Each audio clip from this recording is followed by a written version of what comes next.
자, 순서는 어떻게 됐냐면 지난주에 이제 안 온 사람들 많아서 오늘도 똑같아요. 요한복음 개관적인 얘기를 저랑 좀 하고 그 다음에 순서대로 1장부터 쭉 순서대로 쭉 가는데 이제 쓰라부터 해가지고 그 제가 올려드린 형식이 있었죠.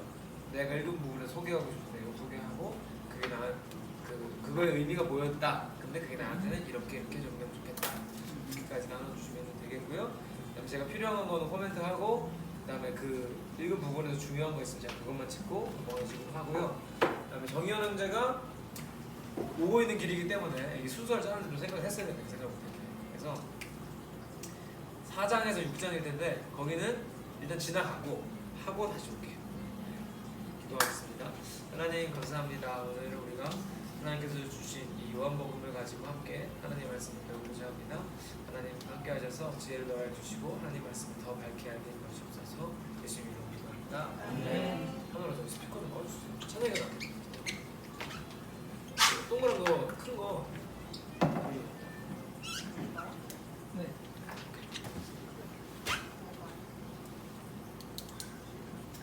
자, 오늘은 복음서 마지막 요한복음.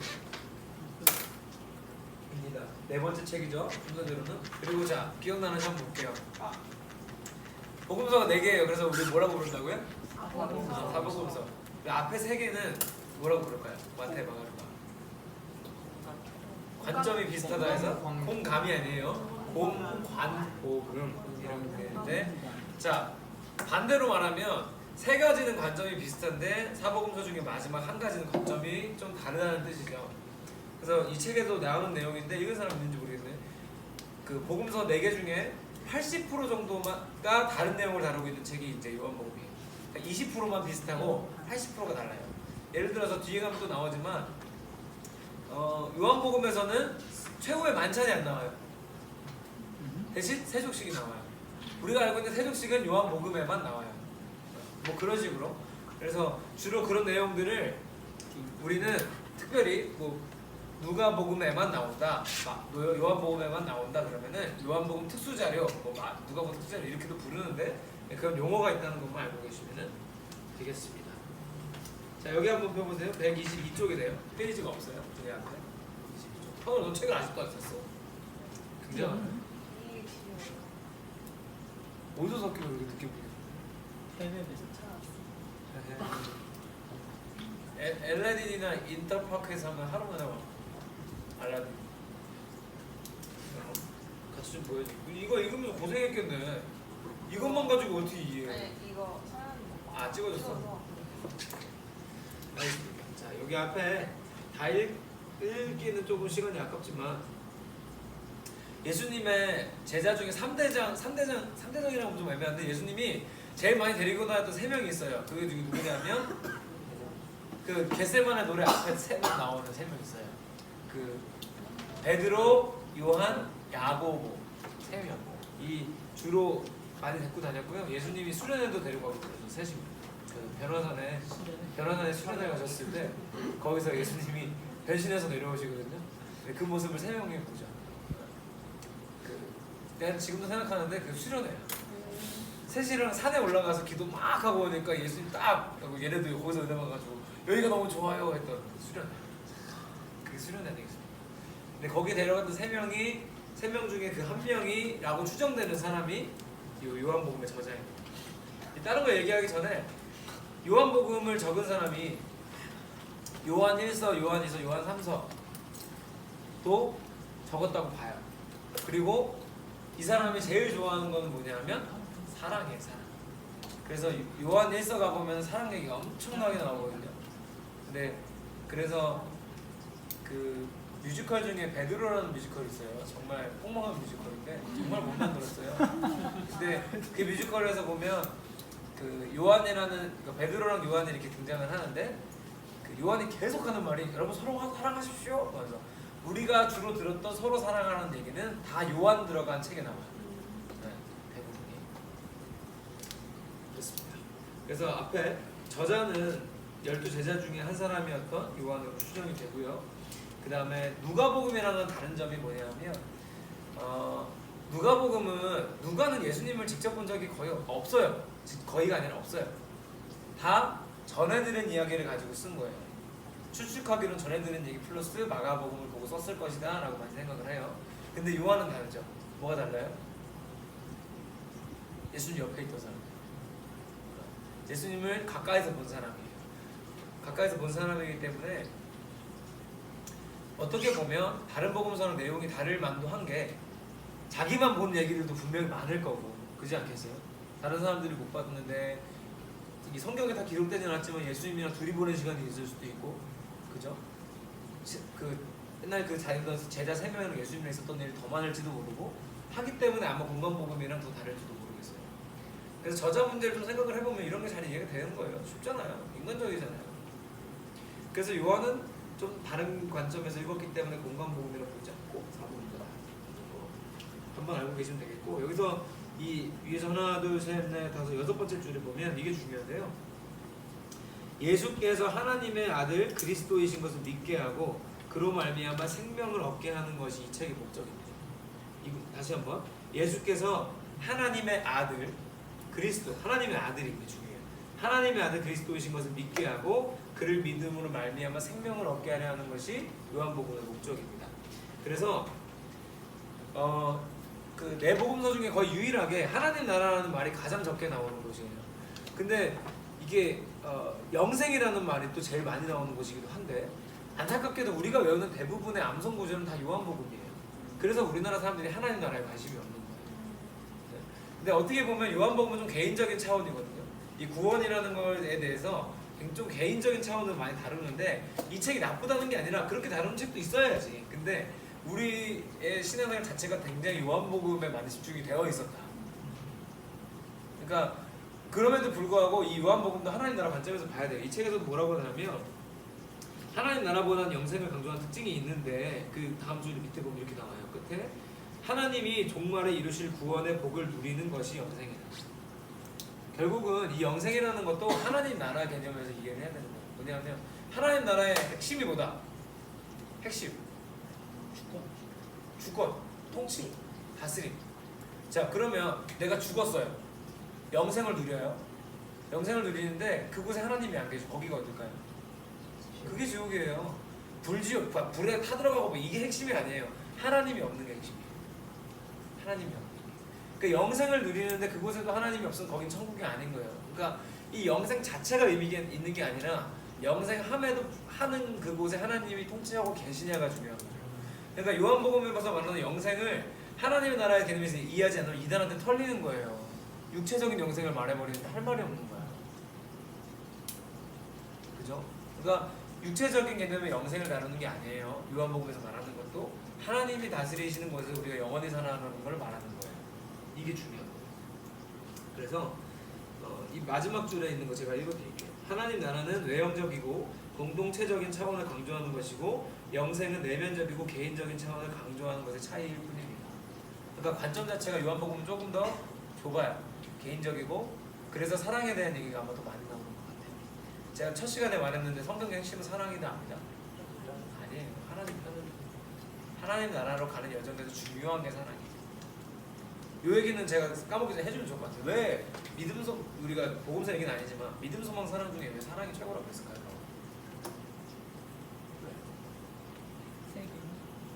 저도 이게 사실 이해가 아니라 그냥 외웠었잖아요. 여러분도 다 알잖아요. 이거 어떻게 이해가 됐냐면, 하나님 나라의 통치자를 생각하고 나면 이해가 돼요. 자, 봐봐요.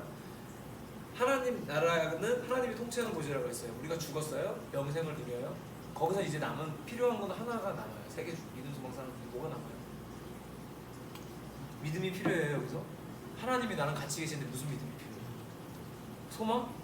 하나님 나라가 여기 있는데 무슨 소망이 필요해요? 사랑 하나 남는 거예요. 하나님이랑 사랑하고 살면 되는 거예요. 끝. 그래서 믿음, 소망, 사랑 중에 사랑이 최고라는 거예요. 근데 이거를 개인적인 차원으로 이해하니까 하나님은 날 사랑하셔. 근데 하나님 내가 원하는 거 좀 들어주세요. 이런 차원밖에 안 되는 거예요. 신앙이 발전을 못하는 거예요. 하나님 나라 관점에서 보면 우리는 좀 더 발전적인 신앙을 가질 수 있다는 거 참고하시면서 요한복음은 그런 책이다라고 생각하면서 가길 바라고요. 123쪽입니다. 독생자. 요한복음에서 제일 중요하게 생각하는 단어, 하나님의 아들이신 독생자를 이 책에서는 핵심으로 꼽았는데 저도 굉장히 동의합니다. 그래서 앞에 123쪽 위에는 성현이가 한번 해봐줄까요? 요한복음은 다른 복음서들보다 예수님의 정체성에 대해 깊은 관심을 보입니다. 특히 그가 위로부터 오신 하나님의 아들 독생자이신 것을 강조하면서 아버지와 아들의 친밀한 관계를 묘사합니다. 아들이신 예수님은 세상을 구원하시려는 하나님 아버지의 뜻을 이루기 위해 이 땅에 보내심을 받았습니다. 그러므로 그 아들을 믿어야 영생을 얻는다는 것이 요한복음의 중심 메시지입니다. 네, 이 책에서는 여기만 언급하고 뒤에는 안 나오는데 사실 우리가 선교에 대해서 얘기할 때 요한복음을 빼놓을 수는 없어요. 참 재밌죠. 되게 개인적인 차원의 책처럼 보이는데 사실은 요한복음을 보고 선교 얘기를 빼놓을 수가 없는 게 왜냐하면 예수님이 계속 말해요. 아버지께서 나를 보내신 것 같이 나도 너희를 보낸다고. 그러니까 하나님이 나를 보내셨다는 얘기를 제일 많이 하는 책이 요한복음이에요. 그런 차원에서 보면 사실 요한복음도 하나님 나라 얘기하는 게 맞죠. 왜냐하면 예수님도 조차도 하나님 나라에서 파송된 선교사인 것처럼 예수님 본인이 말씀하시고, 그죠? 그 점 이 책에서는 좀 강조는 안 했는데 저는 그 말씀이 너무 좋아요. 그래서 그 내용을 가지고 우리도 좀 생각해 보면 하나님이 예수님 보내신 것처럼 예수님이 우리를 보내신다 생각하면 멋지지 않나요? 구조와 요점은 여러분 그냥 보셨을 거라 생각하고 이건 넘어가겠습니다. 그래서 그 다른 복음서는 크게 엄청나게 다른 구조를 가지진 않았지만 그렇다는 거 알고 계신 거고 1장부터 가보겠습니다. 우리 수라 제가 마음에 드는 내가 와닿았던 거 혹은 내가 은혜 받았던 거 아니면 이건 중요하다 생각되는 거. 중요하다라는 건 사실 뭐가 중요한지 잘 모르겠어요. 그냥 이제 와닿았던 게 몇 가지 말씀인데요. 먼저 125쪽에 보면은 그 예수께서 오셨을 때 그 제자들이나 사람들이 예수를 보고 처음에 믿지 못해요. 당신이 어떻게 예수인지 믿지 못하는데 예수께서 여기 지금 첫 제자들을 세우신 125쪽 중간에 보면 나와 있는 그대로 마지막에 나다네일은 처음에 믿지 않았지만 예수님의 통찰력을 체험하고는 예수님이 하나님의 아들이라고 고백을 했다라고 나오는데 이걸 읽으면서 과연 우리 예수님께서 다시 이 땅 가운데 오셨을 때 나는 하나님 예수님을 어떻게 믿을까라는 생각을 했어요. 굳이 하나님께서 어떤 이게 놀라운 역사를 보여주시고 그런 통찰력을 우리가 또 체험해서야지만 예수를 믿을 수 있는가라는 생각을 좀 하게 됐던 부분이었고요. 그리고 요한복음 성경에서 이제 보면은 요한복음 3장 17절에서 21절 말씀이에요. 거의 마지막 중간 부분인데 여기서 이 말씀이 어려운 부분은 아니에요. 우리가 읽으면은 그대로 다 이해되는 부분인데 제가 요즘에 되게 많이 하늘이랑도 얘기하고 세일랑도 얘기하면서 제가 요즘에 드는 생각은 약간 율법적인 거에 갇혀있다라는 생각을 조금 하게 됐어요. 내가 이렇게 예수님의 자녀면 하나님의 자녀면 이렇게 살면 안 되지 이런 걸 하나님께서 보시기에 기뻐하지 않으실 일이야 라는 걸 되게 고민을 많이 하면서 그거에 조금 이렇게 어긋날 때마다 나를 스스로 정죄하거나 또는 내가 아닌 다른 사람을 정죄한다라는 생각을 많이 했는데 여기 말씀에 보면 예수께서 이 땅 가운데 오신 게 우리를 심판하러 오신 것이 아니라 예수를 말미암아 세상을 구원하려고 하셨다라는 걸 보면서 그치 우리가 어떤 율법적인 것도 물론 중요하고 그것들을 지키면서 하나님의 백성을 사랑하는 것도 중요하지만 거기에 너무 얽매이지 않고 물론 여기 옆에 또 5절에서 이렇게 나오는 것처럼 사람이 물과 성령, 말씀과 성령으로 거듭났을 때 우리가 거듭나서 하나님의 뜻을 이 땅 가운데 세상을 구원하려고 하신 하나님의 그 뜻을 합하여 나도 그렇게 살아가야겠다. 율법적인 것을 갖지 말고 그런 거를 생각했던 구절이었습니다. 자, 좋은데 다음에 하시는 분들은 자, 요 내용을 좀 더 구체적으로 소개를 해주세요. 안 읽었으니까. 3장 우리가 1장 우선 1장에서는 다 아는 구절 있어요. 영접하는 자 곧 그 이름을 믿는 자들이 하나님의 자녀되는 권세를 주셨으니 요한복음 1장 12절에 나오죠. 자, 여기서 영접하는 자 곧 그 이름을 믿는 자들에게 하나님의 자녀되는 권세를 주셨으니 는 우리가 다 알죠. 근데 이게 다른 복음서에는 이렇게 구체적으로 나온다 안 나온다? 잘 안 나와요. 근데 요한복음은 이런 게 잘 돼 있어요. 이런 거 정리가 잘 돼 있고 그래서 우리가 교리적으로는 그런 부분에 도움이 되는데 일단 3장 내용을 제가 대충 설명을 드리면 니고데모라는 사람이 예수님을 찾아옵니다. 이 사람 바리새인이고요. 지도자예요. 지도자인데 그러니까 종교적으로 해박한 사람이에요. 해박한 사람인데 예수님한테 와서 그 쉽게 말하면 구원은 어떻게 받습니다라는 질문을 하고 구원에 대해서 예수님이 대답해 주시는 장면이 3장 내용이에요. 거기서 우리가 외우는 게 하나님이 세상을 이처럼 사랑하사 독생자를 주셨으니 이는 자를 믿는 자마다 멸망하지 않고 영생을 얻게 하려 하심이라가 3장 16절에 나오고 그 다음 내용이 데스라가 얘기한 내용이 나오는 거예요. 근데 그 다음 내용이 뭐냐면 하나님이 우리를 심판하기 위해 아들을 보낸 게 아니라 구원하기 위해 아들을 보내셨다는 내용이 쭉 나오고 예수님이 그걸 이제 설명을 하시는 부분입니다. 근데 이제 그 사라가 얘기한 부분에서 이제 공감이 좀 많이 또 되고 그런 생각을 분명히 하겠지만 요한복음에 그 말씀도 나와요. 진리를 알지니 진리가 너희를 자유케 하리라. 그러니까 뭐냐면 저는 그렇게 생각해요. 이 하나님의 나라라는 거를 신학자들이 이렇게 표현을 해요. 내가 얘기한 적 있을걸요? 이미와 아직 사이 어딘가에 있다고. 얼레디 난 예시라고 영어로 표현을 많이 하는데 사실 뭐 말도 안 되는 소리잖아요. 얼레디 난 예시 무슨 소리예요? 이미면 이미고 아직이면 아직이지. 근데 진짜 성경을 읽어보면 이미와 아직 사이 어딘가인데 우리의 삶도 나는 그럴 것 같아요. 그러니까 이 크리스찬으로 산다는 거 그리고 우리가 신앙생활을 한다는 것 자체가 어디 한쪽의 밸런스가 가면 무너지는 것 같아요. 예를 들어서 내가 너무 묶여 살아. 아무리 그게 신앙적인 거라도 예를 들어서 주일에 돈 쓰면 안 돼. 뭐 이런 거에 너무 묶여 살아. 자유가 없어. 그것도 아니지만 그렇다고 주일에 흥청망청? 이것도 아닌 거야. 그러니까 이 밸런스를 잘 잡는 게 참 중요하다.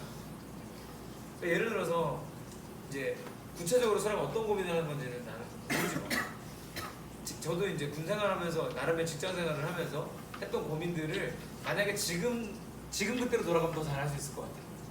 근데 나도 그때는 어떤 거에 얽매였냐면 그냥 단순히 율법적으로 내가 좀 성경에 외워 있고 그렇게 그런 걸 보여주면 사람들이 좀 그렇게 생각하지 않을까라는 거에 너무 많이 매여 있었던 것 같아요. 근데 사실 거기서 자유한다는 거는 그걸 넘어선다는 것 같아요. 그 넘어서는 게 뭐냐면 그건 너무 당연한 거고 그거 너무 당연한 거 그냥 그걸 행위적으로 보여준다기보다 그냥 이런 거지. 예를 들어서 회사에서 남들은 진급하느라고 동기들이랑 경쟁을 해. 근데 나는 경쟁이 아니라 얘네랑 협업을 해. 나는 이게 하나님 나라라고 봐요. 실제로 회사 안에서 그 진급할 때쯤 되면 동기들 컴퓨터 포맷하는 사람도 있대요. 진짜로. 근데 그런 애들이 사이코패스인 확률이 높대. 양심의 가책을 못 느끼는 애들. 사이코패스. 실제로 있대요. 실제로. 근데 그런 세상 앞에 내가 하나님 나라를 산다는 건 거기서 나는 그렇지 않아라고 가만히 있는 게 아니라 걔네를 협업을 해서 도와주는 거야. 도리어. 이런 거. 그러니까 뭐 예를 들어서 우리는 수능을 다 봤잖아요. 아니 학교에서 기말고사 앞두고 공부를 하는데 자습 시간에 옆 친구 공부를 가르쳐줘. 이 미친 거죠. 근데 나도 고등학교 때 그렇게 살지는 못했는데 제가 대학교 졸업하고 군대 갔다 와서 대학원 가서 신대원 1학년을 들어갔는데 나는 이거 학교 때 공부했던 거야. 근데 똑같은 걸 또 배우는데 그때 제가 처음으로 난 학교 때는 공부를 1도 안 했기 때문에 그렇게 못했어요. 근데 대학원 가서 보니까 이렇게 살면 안 되겠더라고. 그래서 교회사 시간이었는데 세계교회사 이제 공부한 거를 필기한 걸 쭉 정리된 거를 우리 동기들 밴드가 있었어요. 내 필기를 다 올렸어요. 공부하세요. 그래서 시험을 봤는데 나는 A를 맞고 내 거 본 사람들은 F를 마신 거야. 야 그지 같더라고. 기분이. 그때는 잘 몰랐는데 지금 생각해보면 아 하나님이 나한테 말씀하고 싶은 게 있었던 거죠. 그러니까 넘어서는 거야. 넘어서야 되는 거야. 그냥 율법적인 게 묶여 사는 걸로 끝나면 진리가 나를 자유케 하지 못해요. 근데 자유한 건 진짜 그 세상의 질서로부터 자유해버리는 거야. 내가 진급을 위해서 하는 게 아니라 진짜 여기서 우분투 아까 목사님 말씀한 거 같이 가는 거 보여주는 거야.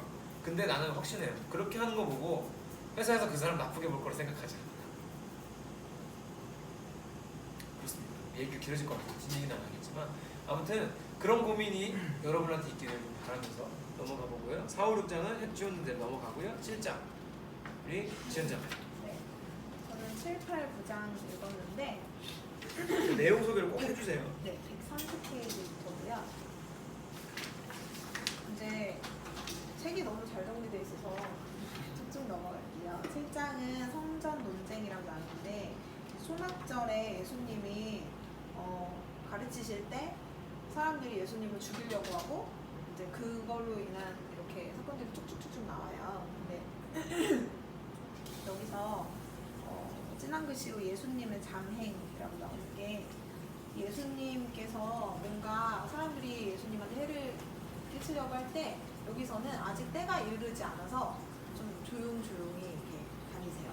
조용조용히 다니시고 그리고 다음 진한 글씨로 성전 강화 반발이라고 나오는데 여기 1, 2, 3번으로 정리가 되어 있는 것처럼 그 초막절을 이제 중심으로 두고 처음, 중간, 끝으로 이렇게 나눠져요.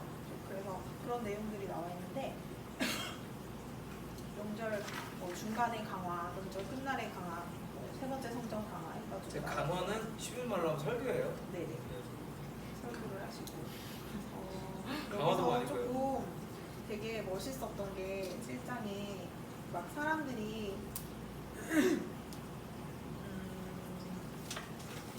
수근수근 거리거든요. 예수님을 보면서 수근수근 거리는 것 중에 예수님이 이제 명절 중간에 성전에 올라가서 가르치시는 거예요. 멋있게 하셨겠죠. 사람들이 유대인들이 이제 놀리는 거예요. 저 사람 뭐 글 배우지도 않았는데 글을 어떻게 알아? 이러면서 이제 수고수고 하는 거죠. 예수님의 그 사역들을 보고 놀라는 모습들이 나와요. 이무수로 봤을 때 보면 희열을 느꼈어요. 그리고 이제 명절 끝날에 관해서 가늠한 여인 이야기가 나오는데 부가적인 사건입니다 하고 나오는데 아마 여러분들도 다 아실 거예요. 가늠한 여인이 나오고 이제 죄 없는 자는 불붙이라 그 유명한.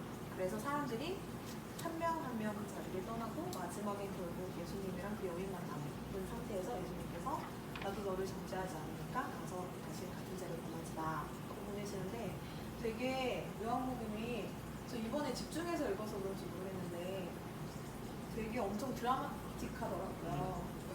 장면이 눈에 그려지듯이 되게 세세하게 멋있게 표현을 했더라고요. 그런 부분이 다시 와닿고 그리고 131쪽에 성경 표적과 대척이라고 나와 있죠. 넘기면 이제 9장 말씀이 나와요. 세상의 빛 맹인의 치유 하는데 제가 이제 조금 인상 깊게 읽었던 부분이 9장 내용이었어요. 9장 내용을 보면은 맹인이 나와요. 근데 그냥 편하게 읽으면 그냥 예수님이 맹인을 이렇게 진흙을 이겨서 발라서 치료하셨고 그걸 보고 사람들이 놀랬고 너 누가 치료했어? 나 어떤 사람이 날 치료해줬어. 쭉쭉쭉 가서 근데 그 사람이 예수님이었네. 와 예수님 저는 예수님을 믿을 거예요. 이런 내용이거든요. 근데 이게 한 개인의 신앙인의 단계를 되게 보여주는 것 같은 거예요. 왜냐면 바리새인이래. 맹인이 여기 보시면은 단계가 있어요. 안식일에 예수님이 이제 맹인을 고치셨어요. 그랬는데 이게 되게 동화책 같아요. 장절을 불러주면 좋을 것 같아요. 네. 그리고 방법도 이렇게 어떻게 보시냐면 땅에 침을 뱉어서 그래서 진흙을 이겨서 그 눈에 이렇게 바르신 거예요. 맹인이 눈 뜨고 있었으면 어떡할 네. 일이야? 눈이 안 보이니까 나가는 거야? 예지 잠깐만. 여기 기분이 세요. 무슨 소리죠 지금? 그리고서는 실로암 연못에 가서 씻어 하고 말씀하셨어요. 실로암은 번역하니까 보냄을 받았다라는 뜻이래요. 그 뜻이 이름이 그곳에 가서 씻고 눈이 뜨인 거예요, 맹인이.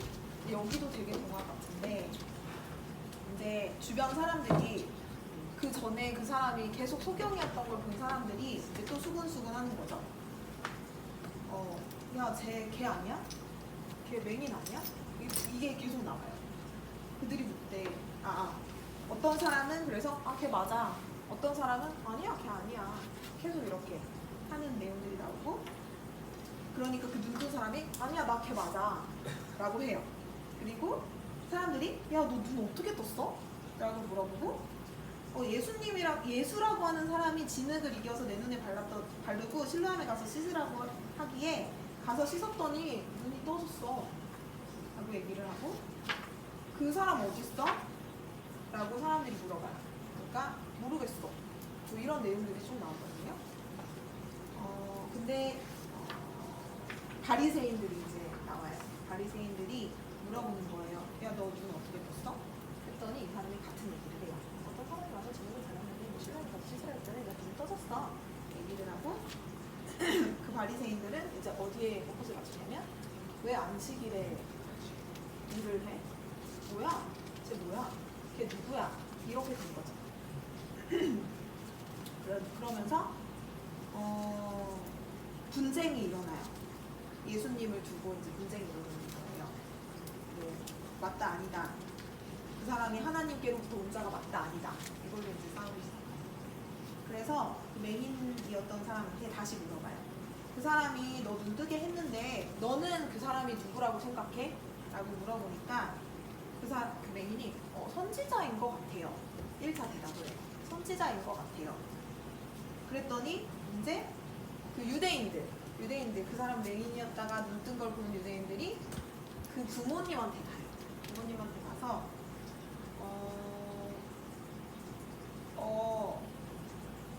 저 눈 뜬 사람이 네 아들이 맞아요? 그러면 지금 어떻게 해서 눈을 뜨게 됐어요? 라고 부모님한테 물어봐요. 이거는 그 맹인의 말을 믿지 않는 거잖아요. 불신을 해서 부모한테 물었고 부모가 대답하여 이르되 이 사람이 우리 아들인 거 맞고 맹인으로 태어난 거 맞아요. 근데 지금 어떻게 해서 눈을 떠서 보는지 누가 눈을 뜨게 했는지 우리는 모르세요.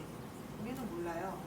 그 사람한테 가서 물어보세요. 그러니까 내 아들한테 가서 물어보세요. 걔 다 컸으니까 걔 장성한 사람이니까 지가 말할 수 있으니까 걔한테 가서 물어보세요 라고 이제 넘겨요. 토스를 해. 그래서 그 이유가 22절에 나오는데 이게 조금 마음이 아팠어요.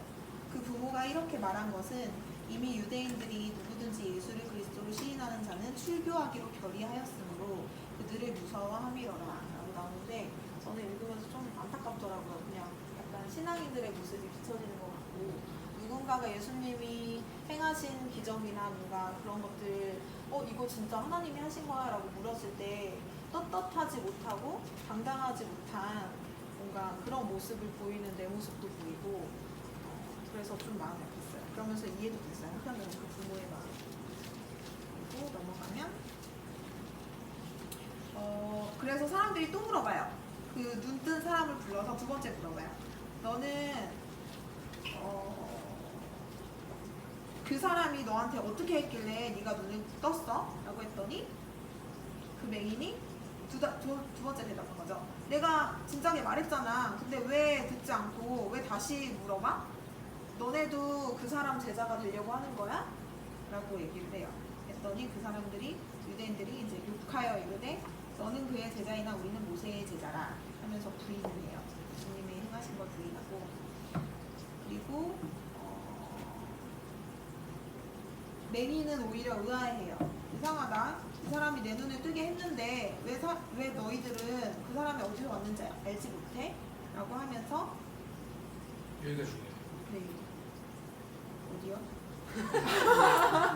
지금 지금인가요? 지금이에요? 그러면서 하나님이 여기 맞나요? 맞아요. 하나님이 죄인의 말을 듣지 아니하시고 경건하여 그의 뜻대로 행하는 자의 말을 들으시는 줄을 우리가 아나이다 라고 얘기를 하죠. 여기가 중요하다고 하시네요. 그러니까 이제 여기서 조금 더 넘어가서 네. 조금 더 점프해서 가면 이 사람이 이제 처음에는 뭐라 그러냐면 아까 선지자라고 했잖아요. 예수님 선지자예요 그랬는데 지금 두 번째 물어보고 요 이야기가 지나간 다음에 그 다음에 뭐라 그러냐면 33절 봐봐요. 33절에 33절에 가면은 이 사람이 하나님께로부터 오지 아니하였으면 아무 일도 할 수 없으리이다 하고 이제 주로 시인을 하는 부분이 나와요. 하나님께로부터 온 사람이라고 선지자가 아니라 하나님 보낸 분이 맞다. 라고 바뀝니다. 그러니까 제가 하고 싶었던 얘기는 이 맹인이 라고 이렇게 질문 대답을 하는 과정에서 자기도 점점 예수님, 자기 눈을 붙여준 사람에 대해서 믿음을 갖게 되는 그 모습이 보이더라고요. 차츰차츰 단계적으로. 그러면서 결국에는 마지막에 입으로 그분이 예수님이 맞아요라고 고백하는 부분이 나오는데 진짜 감사하더라고요. 이게 약간 기적을 체험한 사람의 좋은 예. 그러니까 되게 기적적으로 예수 믿게 된 애들 저희 주변에도 많거든요.